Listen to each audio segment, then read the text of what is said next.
Hello everyone. Today we're in the Rafael Mendez Library at Arizona State University.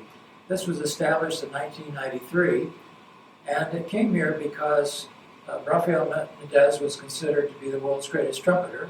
He was my hero when I was a child growing up and learning to play the trumpet.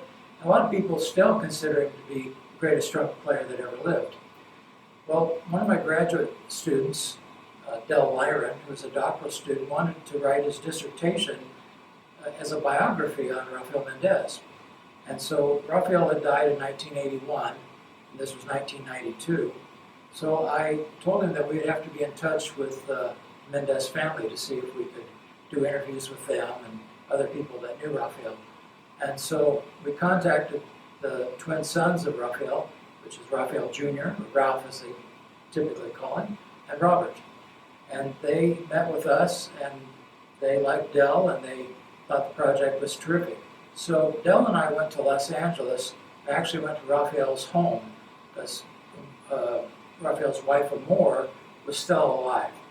But the sons told me she was in very bad shape, and they didn't expect her to live much longer. But as we were down in Rafael's studio doing interviews all day, they told me that when their mother would pass away, they were going to sell the house. And I said, well, what's going to happen to all this stuff? There were just file cabinets full of music, and he had all his original manuscripts that he arranged or composed, tons of trumpets and memorabilia.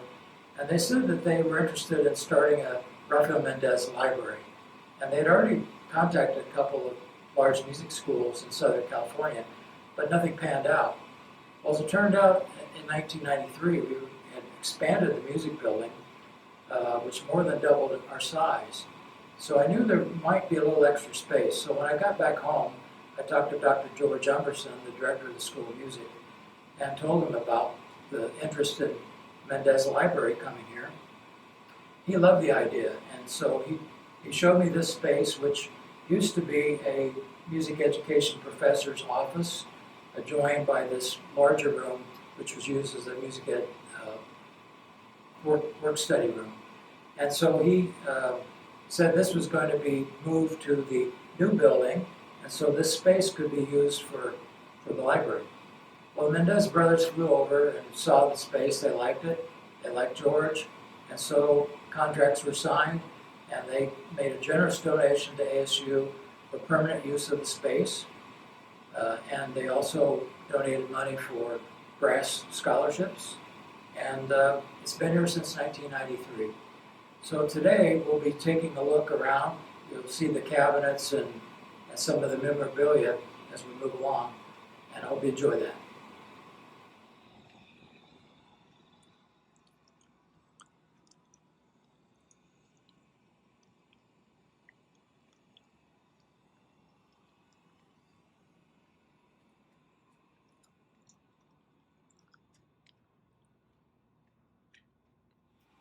This is one of Raphael's tuxedos.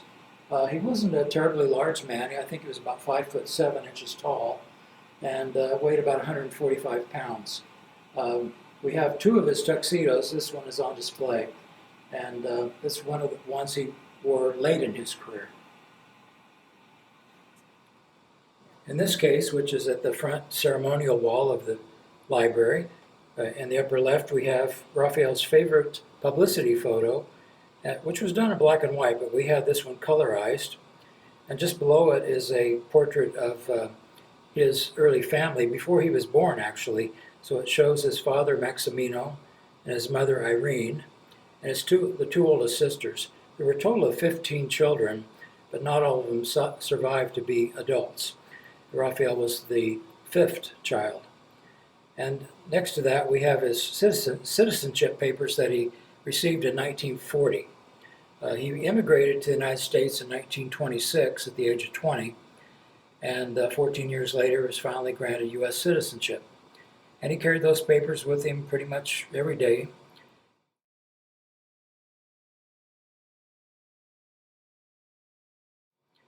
And then above that are a couple of CDs.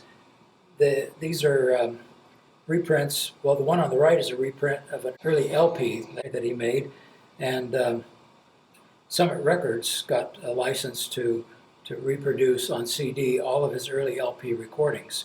The one on the left is by Summit Records, and it was not one of the Decca recordings.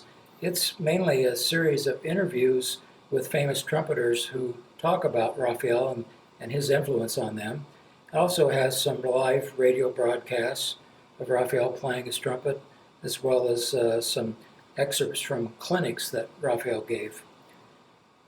Then to the right of that, at the top there, we have something that used to sit on his desk in his practice studio in his home. It has Raphael Mendez letterhead and envelopes, and there are some index cards there that have names and addresses of his business associates and friends, which I'm sure are all now outdated, but we kept them all. The photo just below that has 3 pictures in it. The photo on the left is Raphael in his early 20s. He was always wanting to be fashion conscious, bought the best clothes you could buy.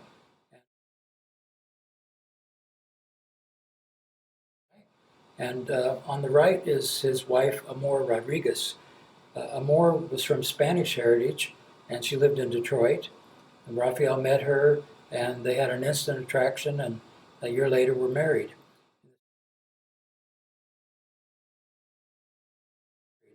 In the center photo is one of their children, either Robert or Raphael Jr. Now the photo at the bottom is Amor and Raphael with 2 of their grandchildren. Next is the biography that Del Lyron and my former wife Jane Hickman wrote. It's called Magnificent Mendez. Now today there's an expanded version of this that added maybe another 100 photographs, has the same title, and it is available for sale. And then we have a wedding photo of Raphael and Amor that was taken in Detroit.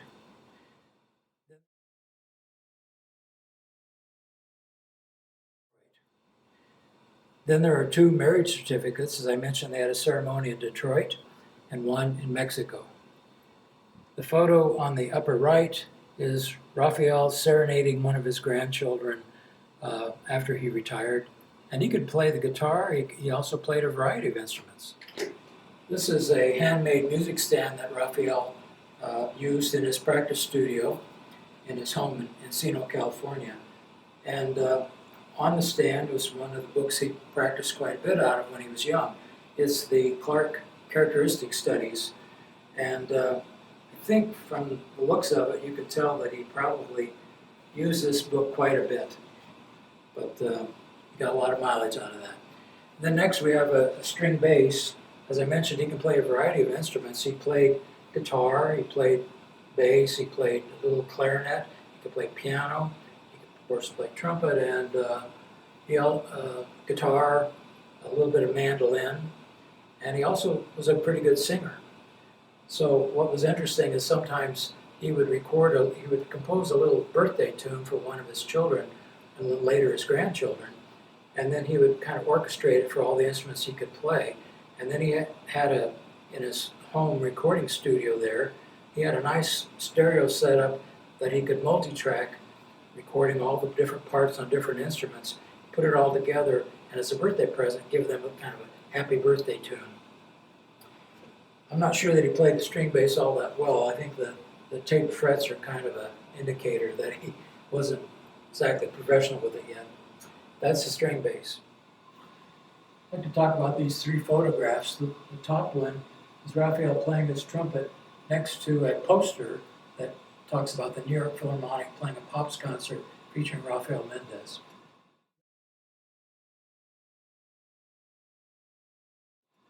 This is a photograph of the famous comedian Red Skelton with Raphael.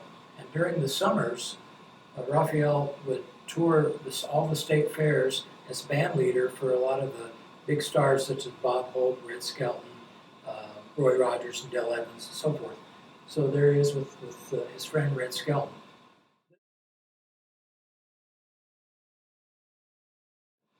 This is with a high school band, and he's receiving a little award.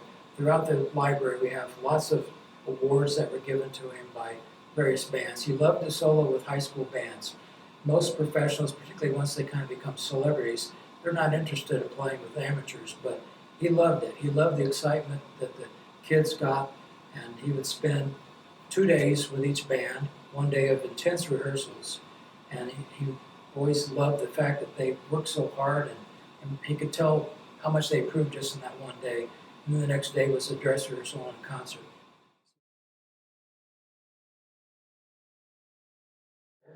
People always wonder what the heck this chair is doing in the library. He owned a set of 6 of these, which he bought in Mexico, and he loved them. He thought they were comfortable. He thought he liked the look of them. They were handmade.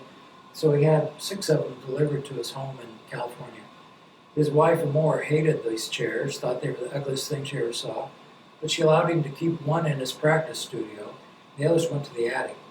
So we have the one that he sat in. At least it's the one that looks the most worn.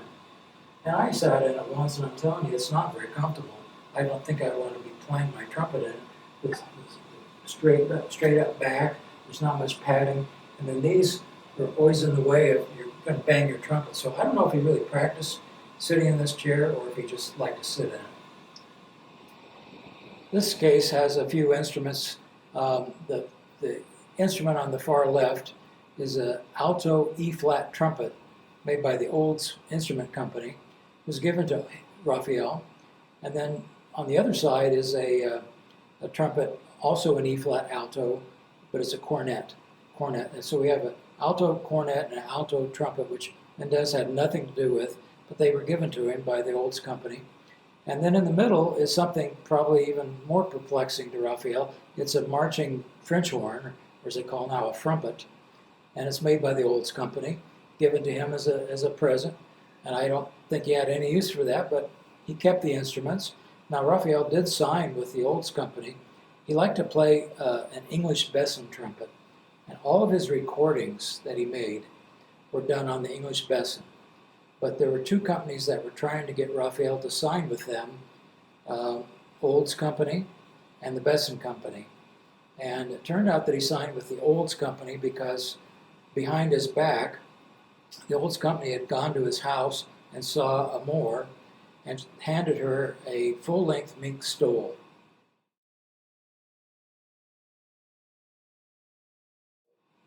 She fell in love with this mink stole, so when she came home, she showed him the stole, and he said, well, the Besson Company just offered me $5,000 as a signing bonus. With that money, we could buy you a full-length mink coat. And she said, I don't care, I love this stole, I'm not taking it off. So they signed with the Olds Company. So on all the covers of his albums, it has him holding a Mendez model B-flat Olds trumpet. But the recording was actually done on Besson. Now the clarinet in the back is just something that he played. He could, it's just a metal clarinet that he did play a little bit. And then there's a baritone. And I'm not sure where he got that, but it's one of the instruments he could play, so he probably just picked it up somewhere.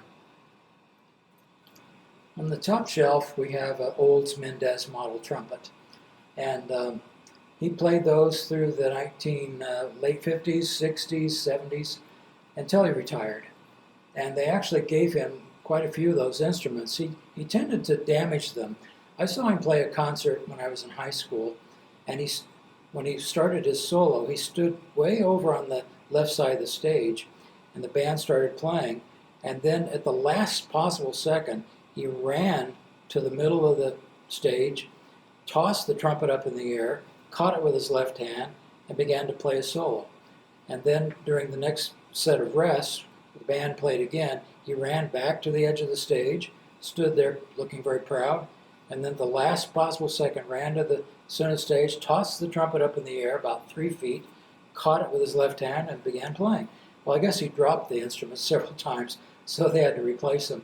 There's also a story that was told to me by Dale Olson, who was the instrument designer for the Olds Company. He's a good friend of mine, and Dale told me that one day he brought in a trumpet case that was all mangled up. All the latches were sprung and bent up, and the hinges were coming loose. And when they opened the case, the trumpet inside was mangled beyond belief. And they couldn't believe it. They said, what the heck did you do to this trumpet? And he said, well, I was in Spain and I found some wine that I really liked. So I tried to fit 2 bottles of wine into that case, and I stuffed them in there and just practically sat on the case to get it to close. Well, it ruined the instrument, but he said the wine was worth it. So they gave him another instrument. Various mutes that he owned. Now on the bottom is a flugelhorn made by the Olds Company. And he did like to practice that instrument, but he never recorded with flugelhorn. Now, probably the most interesting instrument in there is a collector item on the upper right shelf. There's a little tiny miniature trumpet. It's a quarter-sized trumpet, and it was made by H.N. White, and that later became King Musical Instruments in Cleveland. And the lady that was running the factory after her husband died was Edna White. Edna White decided it would be a fun idea to make 100 of these miniature trumpets, and it was a miniaturized Liberty model trumpet because H.N. White, the most popular brand, was a Liberty trumpet. And so they copied that and made 100 of these. They gave them to celebrity trumpet players. Harry James got one, Louis Davidson, and they gave one to Raphael. So he never played it, although the instrument actually does play. It's like a high piccolo, but in B flat. But it's a collector item. Now this display case on the upper shelf on the left is an Olds French horn, a single F horn. And again, he didn't play the horn, but they gave him the instrument. And then on the right upper shelf is his Besson flugelhorn, which he loved. That's his own personal instrument that he played. And I don't know why he never recorded with flugel, but it's a beautiful instrument. Down below are just various mouthpieces. You probably can't see it from the camera here, but there's a label, a sticker on that metal box that says First Aid. Always thought that was funny. This case contains a number of programs. As I mentioned earlier, Raphael soloed with thousands of high school and college bands and orchestras. And so a few of the programs are in this case. There's also some letterhead and envelopes and his business cards. And in the center of the picture are two of his date books, and I find them very interesting because one's they're both from the mid-50s, I think 1956, 1957, and inside the pages he's penciled in the places that he's going, and so it may say Tuscaloosa, or Des Moines, Iowa, or some city, and then quite often, but not always, there's a dollar sign written next to it in pencil. And sometimes that dollar figure was something weird, like $903 or $1,211. I always wondered, what the heck is that?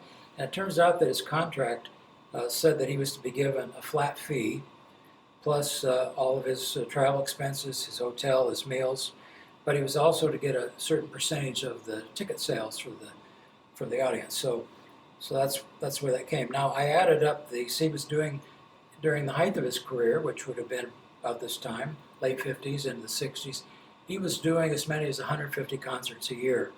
And then plus the summers, he was traveling to all the state fairs.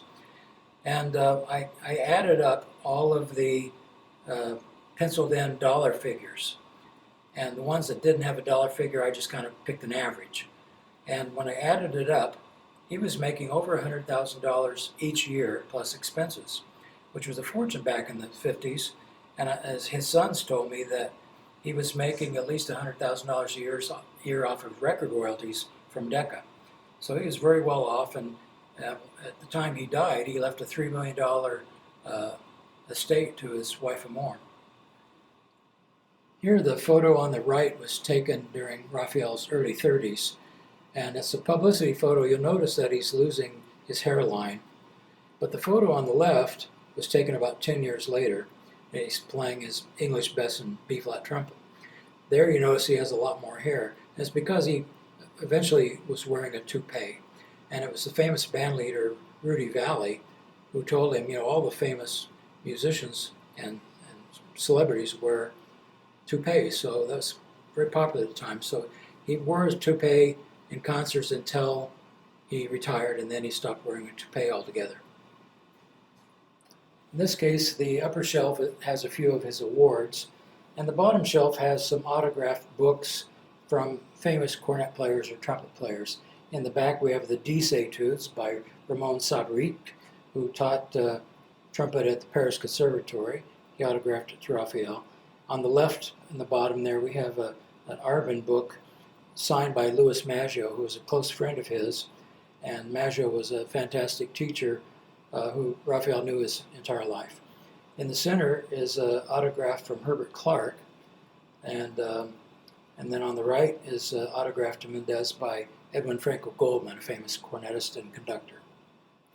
In this case, we have a few interesting items. Several of my doctoral students wrote dissertations about the library, about certain aspects of Mendez. And those are the blue books on the upper left.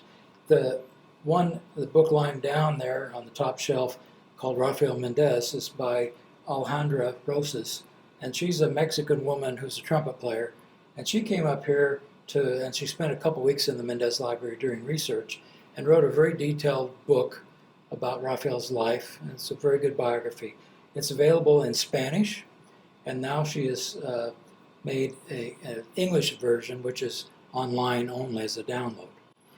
The bottom shelf has a book called Prelude to Brass Playing by Rafael Mendez. Turns out that book was written because when he signed a contract with the Carl Fischer Company to publish a lot of his solos and trios, and he also composed some band pieces, part of that contract said he was to write a book about brass playing. He never seemed to have the time to do it, but he was in Calgary and he met a fellow named Edward Gibney. And Edward had written a book about brass playing and was having trouble getting it published because his name wasn't well known, and so the publishers didn't think they could sell any.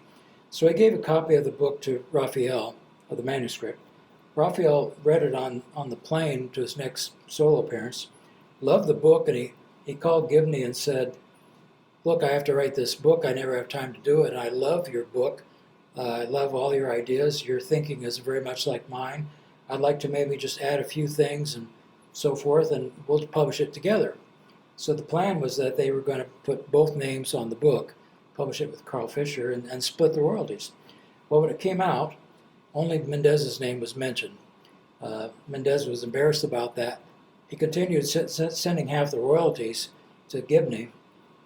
But about some 40 years later, I was contacted because the International Trumpet Guild has a committee called the Reprints Committee, and they like to take old books or solos that are out of print that they feel should be back in print and convince the publisher to get them going again, because it was still under copyright, it just went in print. So they contacted me because they had heard me telling some people that it was written by Gibney and Mendez. And so the Carl Fischer Company agreed to make a second version that had both names on it. And so it came out with both names. And the daughter of Ed Gibney called me and said that Ed was in the hospital, looked like he was probably never going to get out, and they expected him to just live a few more days. Well, that book had just come out. I said, I want to send him this book, because he was so disappointed that his name wasn't on the original one. So I airmailed it to him, and then a couple weeks later, she sent me a very nice letter that said that she got the book, she showed it to Ed like one day before he passed away, and he was just smiling and in tears that his name was finally right there with Raphael. So, touching story. There's another autographed book by Herbert Clark, and a few awards that he got along the way. In the upper case, we have a few solos that were given to Mendez and autographed by the composers. On the far left, they're standing up is one by Joseph Huber, and then there's one next to it, and also one lying down by Abe Katz. In the center is a solo by Joseph Gustat, who was a trumpet player, played principal in the St. Louis Symphony. On the far right is a trio by Edwin Franco Goldman, and lying down on the right is a solo by Frank Simon, the famous cornetist. Now the bottom shelf has 3 manuscripts in Raphael's own hand. He was a prolific arranger. He basically took dozens of violin solos, vocal solos, and arranged them for trumpet. And so we have various solos. Let's see, I think we have Fly the Bumblebees, Zigeuner Weisen, and Harikati in various cases. But I think he composed or arranged over 300 works. And seeing that we have all the manuscripts, and looking at the scores, plus he copied the parts, I think he spent as much time writing music as he did playing his trumpet. In this case, we have more manuscripts. We have on top the Mexican Hat Dance. We have Hoda No. 2 on the right. The one in the middle is his Macarena, his famous La Virgen de la Macarena. And on the right is another version of Fly the Bumblebee. Now, on the top shelf are a bunch of solos that were published by Charles Koff. And Koff Music, as it was called, was Charles Koff was a friend of his who arranged a lot of solos for Raphael with band and with orchestra. Later he went with Carl Fischer, so he stopped publishing through the Koff Company.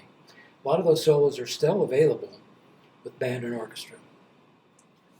These 3 color photos were taken by me in Raphael's practice study in his home in Encino. And the couch in the middle photograph is the couch where he actually passed away. He woke up in the middle of the night. He had asthma late in his life, and he had a little bird inhaler that he would take a hit from. He woke up in the middle of the night, was having trouble breathing, so he took a hit, and it didn't seem to do any good. So he walked around for a while, and then he took another hit, still nothing.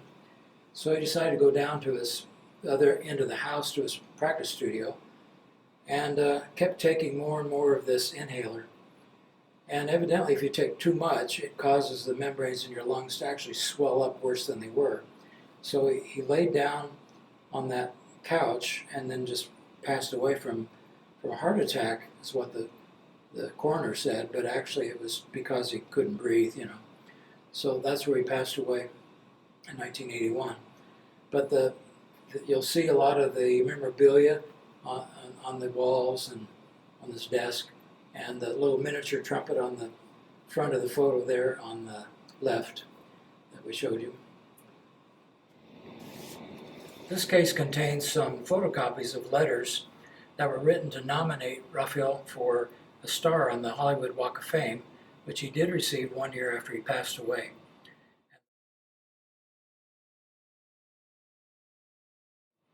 And the letters are, this is just a sampling of them, but there's a letter from Harry James, one from Roy Rogers and Dale Evans, one from David Rose, a famous conductor and composer, Henry Mancini, and the famous actor Ricardo Montalban.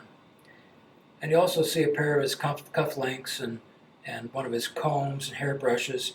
And then there's a slide rule, and a lot of people wonder what the heck is he doing with a slide rule. Well, he only had a 3rd grade education, but he was very good with math, and I guess he was a good card counter.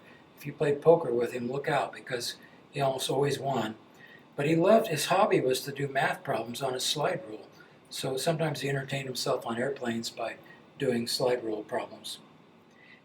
This trumpet case Raphael's holding in this photo up here, and you'll notice that it has a tag that says Mex.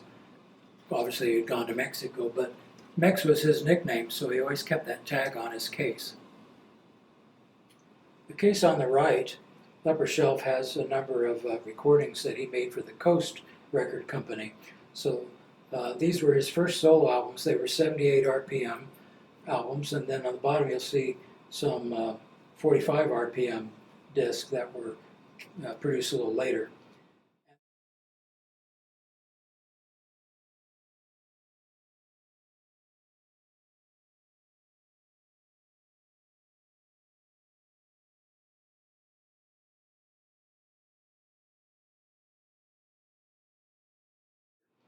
And then on the left cabinet are some of the record covers of his Decca albums and some of the Decca recordings on the bottom. Now there is a metal stamper in the bottom right of that left side cabinet. And those metal stampers were actually what were engraved and then made to stamp into the vinyl to imprint LPs. That's how they made copies. So when he was recording for the Coast Company, a fellow that owned the company is named Charles Wadsworth. Wadsworth decided to retire. Instead of selling the company to some big record conglomerate, he decided that he would offer each of his artists a chance to buy the remaining inventory, the copyrights, and the metal stampers. And Mendez took advantage of that. So the cases underneath all the glass cases, all the way down the rows of this library, are filled with hundreds and hundreds of copies of his Coast records, all 78s, all unplayed, and we have a metal stamper for each one of them. This wall contains quite a variety of photos of Raphael. There's no particular order to them or anything, but it's kind of a nice collage. And you also see that every one of his Decca albums, the covers are on the wall somewhere. So all 12 of those Decca records are shown here.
This photo is of the Walk of Fame ceremony, and you'll see Raphael's star, and these are various family members. His wife Eleanor, right in the center, and then the two twin sons, Robert and Ralph, and some grandchildren. This man here is Senator Montoya from California, and this man I'm told was a congressman, but I don't know his name.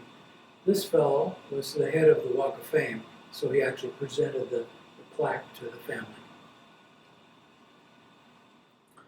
There's constant research going on in the Rafael Mendez Library. This desk and that table are work areas for students and other people that come here to study about Raphael. So we have a scanner and a computer to look up anything we need.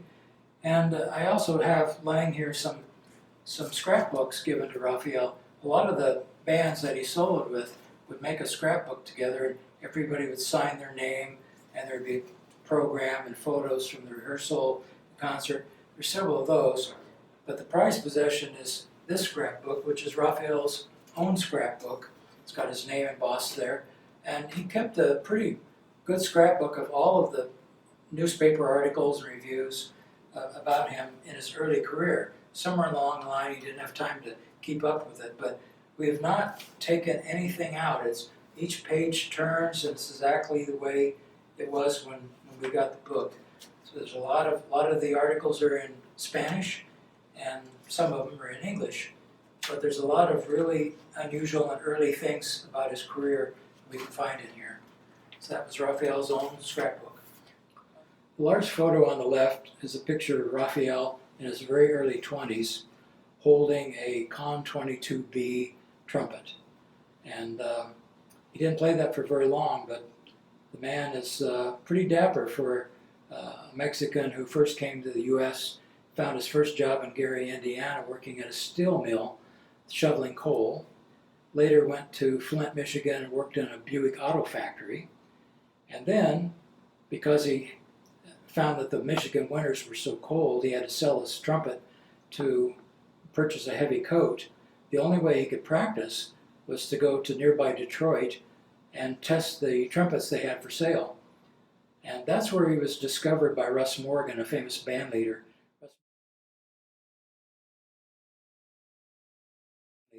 Russ Morgan came into the store, heard this fantastic player, and he went up to him and said, "Is that your trumpet?"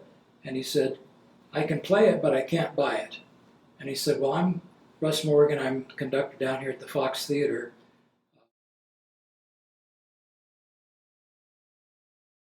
I need a new first trumpet. If I hire you for $150 a week and buy you that trumpet, would you come play for me? And that was a much better salary than he was making at the Buick factory. So he took the job, and that's really the start of his playing career. The large photo is of Raphael and his wife Amor shortly after they were married. And I always say she looks like Princess Leia from Star Wars. At least she did when she was very young. The poster on the right is Mendez and his old trumpet. And as I said, he became quite famous for playing the Olds trumpet in concerts. And he traveled the world, and his two sons were trumpet players that learned under him, and they started playing trios. And they toured with him during the summers and all their vacations. And for a while, they wanted to become trumpet players, just like their dad. And they were thinking about majoring in music and making that their career. And one day they had some friends over to the house, and it was a man who was a urologist, a doctor there that lived nearby. They were friends with the family. And this urologist was talking to the Mendez sons, and he said, well, you guys got like, what, one more year of high school before you go to college? They said, yeah. He said, well, what do you want to do? Well, we want to be trumpet players. And he said, are you sure you want to do that? I know you guys play incredibly well for your age, but you'll always be in the shadow of your father. He's not only a brilliant trumpet player, but he's just so popular, and people love him so much. I think you'll always be compared to him. I'm not sure you'll ever be happy. He said, I tell you what, I'm going to retire about the time you would finish medical school. How about if, when you retire, when you graduate, I'll retire and give you my practice. You'll have all my office building that I own. You can have the equipment, and all my patients will come to you. And they talked it over for a couple of days, and they told their father, Raphael, that they decided they wanted to major in medicine. One went to Stanford, and the other one went to USC. And they continued playing trumpet for a while, but eventually they gave up trumpet playing altogether, became very world-famous urologists in Los Angeles. But they still love music, they still love to talk about the trumpet, and they love to support the Rafael Mendez Brass Institute that we have every summer, a one-week workshop for young professional players. And they go to every concert they can. In fact, one of the brothers was on the board of directors of the Los Angeles Philharmonic. The poster behind me has Raphael with his twin sons on tour with Javier Cugat, who is a famous jazz big band leader. They toured the world with Cugat. This photo was taken for the 75th birthday of Louis Maggio, who was a close friend of Raphael. In fact, when Raphael was playing in the Detroit Theater, Louis played second trumpet to him, and they became good friends. Later, Maggio moved to Los Angeles and started a teaching studio, and Raphael never took lessons from Maggio, but he was a close friend. All these other people are his students except Dominic Colicchio, who made trumpets. He was a trumpet maker in LA. But all the others are former students of Maggio. Maggio taught the pedal tones, which he learned from Raphael, because Raphael had a lip accident that had a lot of scar tissue right there. And his father, Maximino, taught him to play pedal tones, which eventually loosened the scar tissue and made it vibrate correctly. So after he spent a few months with his father going through this rehab, he played even better than he did before. It turned out later that Maggio had a similar accident in Minnesota. He was crossing a street, an icy street, and tripped and hit his mouth on a trolley track button, and it had the same kind of problem. After it healed, there was a lot of scar tissue. So he contacted Raphael, who was now in Los Angeles, and wanted to take lessons to learn to play again. Raphael taught him to play the pedal tones, and he did learn to play again, but he decided he loved Los Angeles and the climate. So he decided to stay there and open a teaching studio. Everybody went to stay with Maggio because they were learning the pedal tones.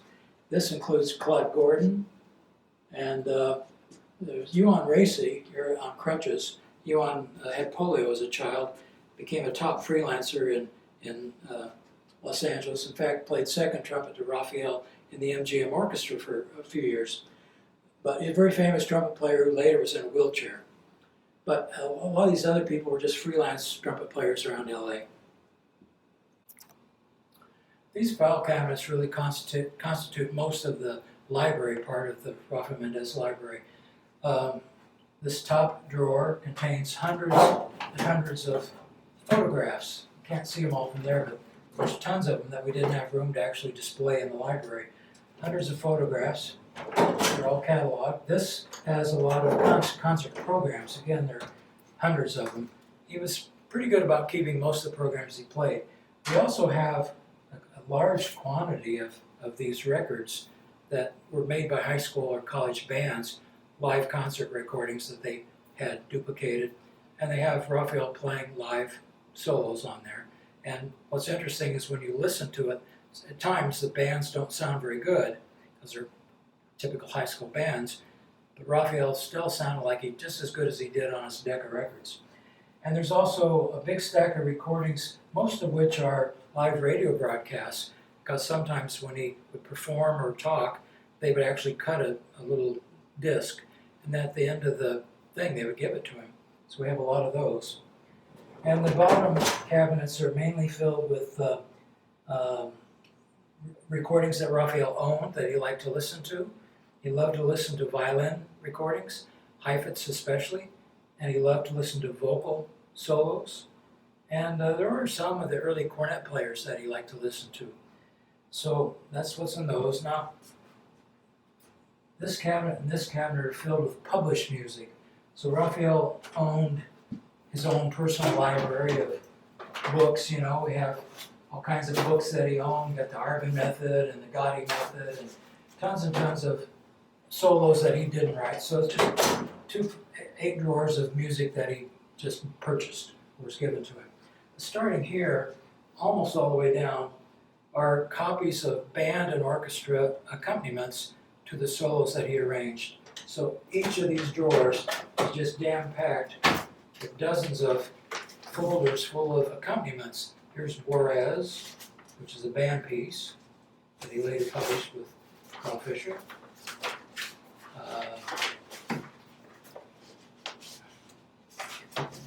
And you know, you'll see the familiar ones that he did. Hungarian chant. So sometimes they're the pieces that he played that were very popular, like he played Fly the Bumblebee on every concert. So we have as many as 30 sets of band or orchestra accompaniments. And then there's others that he hardly ever performed with a group, which maybe only have 1 or 2 sets. Those go all the way down there. When we get towards the end, we have here, these 4 drawers are full of the Coast albums. When I mentioned that he purchased all the remaining Coast recordings, a lot of them were just single discs in the paper sleeve, fill up a box, and there's boxes and boxes and boxes. I mean, it literally fills a truck. But they also were in these albums. So these record albums would hold 4 discs. So there are a total of 8 solos, 78 RPM discs, a solo on each side. These are unplayed, unopened albums. And so we have about 100 of each of them. He made 2 different album sets for the Coast Company. And then the final 4 drawers here are the onion skin masters. Back in the day, they didn't have photocopy machines. So when he wanted to make various sets of parts, what he would do is copy the music onto this very thin, it's called onion skin paper. And here's Macarena. And it's when you shine a light through it, it shows through it. So you can make copies of it like they do blueprints. In fact, usually the copy was made with blue ink. So they look like blueprints, but they were like a photocopy. So he kept the onion skin masters of all of his solos. And so that fills all these drawers. These cabinets are very special. They contain all of Raphael's hand manuscript scores and parts. So, as I mentioned earlier, I think he spent as much time writing music as he did practicing his trumpet. So in each of these light-proof, acid-free boxes, we have scores. I'll pull out the Russian Donkey and you'll see that there are various scores in there, a solo part. There's a score with band, a score with orchestra. Sometimes there are solo parts, sometimes they're not, because he always memorized his solos. So some of the solos we actually never found the solo part. So that's what this case is full of. And this other case is also completely full with more of his compositions. Some of them have titles like Lisa, The Twins, Robbie, Amor, and these were children or grandchildren or his wife, Amor. So little pieces that he wrote. A lot of them were, as I said, birthday presents, where he would compose a little tune. There's one, Alicia. There's a lot of them. Like I said, he composed or arranged over 300 pieces. So we have all the manuscripts that we were able to find, and they're carefully preserved. This photograph was taken backstage at the Detroit Theater, the Fox Theater, and Raphael's playing cards with some of his fellow musicians there. I imagine he's winning, but I don't know. Then on this table are various photographs, and this box is typical. We get letters and boxes of music and programs of people that knew Raphael. They would send us things thinking that we don't already have copies, and sometimes we don't, so we're happy to receive those. But full of memorabilia. It could be autographs, autograph programs, photographs of him, so forth, that need to be cataloged and placed in the file cabinets. This stack of tapes always had me perplexed. There's a number of these 15 IPS reel-to-reel tapes, and I don't have a machine that'll play a 15 IPS, so I was always curious what was on them, because there's usually no markings at all on the box what it is. So I only took some of them over to a studio here in town and asked them if they would just play these tapes a little bit so I could get an idea what's on there. So we just picked one at random, put it on, and as it's going, pretty soon we hear Raphael play like an 8-measure, real fast technical passage. And it sounds great. And then there's about 10 seconds pause, and then he plays it again. And then pause and plays it again. And then again, and again, and again, and again, and again, over and over and over. So we fast forward the tape for maybe what would be about 15 minutes, go back to play, again, again, again. Fast forward like 30 minutes, play, again, again, again. He would play that same passage all day long. And I had always heard stories about his wife Amor being upset at him because he would go in his room, his practice room, and play that same thing over all day long, and it would drive her crazy. So one day she got mad at him. She said, "Why do you do that? You sound perfect on it every time." And he says, "Because I still have to think about it." He said, "It's like saying 1, 2, 3. You don't think about it, you just say it. But I want to be able to play this where I never have to think about hitting a certain note just right or doing a little twist with my wrist or anything mechanical. He wanted it to just be automatic." So he'd play it hundreds and hundreds of times. You know, throughout my career, I always thought if I could play it 20 times in a row perfectly, I own it. But not so. I mean, Raphael was the greatest trumpet player in the world, and he always said he didn't think he was a musical genius. He thought he just practiced harder than anybody else. And after hearing those tapes, I definitely agree with that. Well, now we come to the end of the tour. This is a photocopy of an article in the American Weekly magazine about little Raphael. When he was a boy, he played in his family orchestra. His father, Maximino, was a musician, trained all of his kids to play an instrument, and they formed a family band. And one day, the Pancho Villa army came through the little town of Iquilpan, in Michoacan, where he grew up.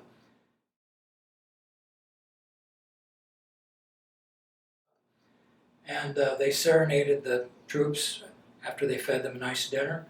And Pancho Villa liked the band very much, so he asked them to travel with his army to entertain them in the evenings. And so they did for a while, but when the fighting became pretty bad, he sent the orchestra home, except for little Raphael, who at that time was about 10 years old. And he liked the way Raphael played certain tunes, particularly a song called Adelita.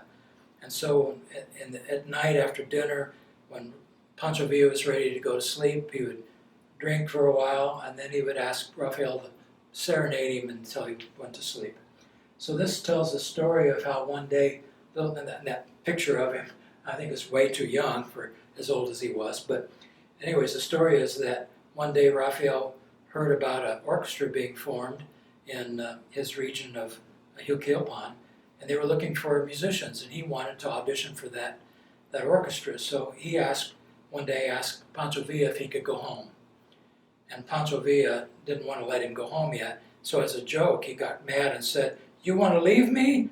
You're a deserter. Deserters are shot." So he had him blindfolded and tied to a post. They got the firing squad, the whole thing, scared the boy to death. But it all turned out to be a joke. So he did stay with Pancho Villa for a few more weeks. Later, the fighting became so intense that Pancho Villa worried about Raphael's safety. So he sent him home with 6 armed soldiers to make sure he got home okay. Later, when he got a little older, he started playing mariachi music professionally. And then he went to Mexico City, where he played in the Mexico City Police Band, which was a very high professional group, kind of the equivalent of the U.S. Marine Band here in the United States.